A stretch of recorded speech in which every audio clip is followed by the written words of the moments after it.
Welcome to Luca is a Billionaire, where the only thing I invest in is your answers.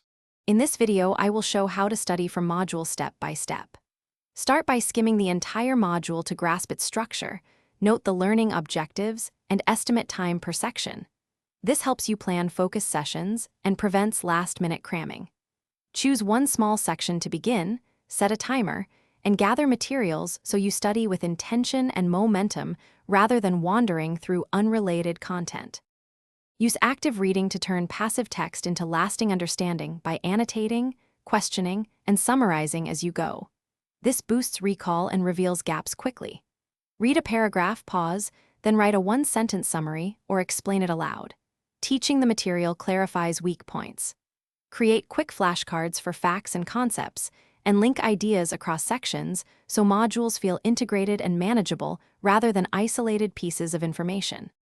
Practice consistently with a plan that includes spaced reviews and mixed practice to build durable knowledge instead of short-term recall. Do module exercises under timed conditions when appropriate, then immediately review errors to correct misunderstandings.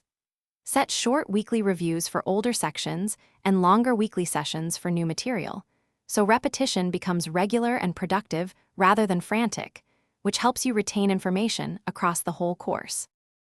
Thanks for watching and please subscribe. It's the best investment you'll ever make.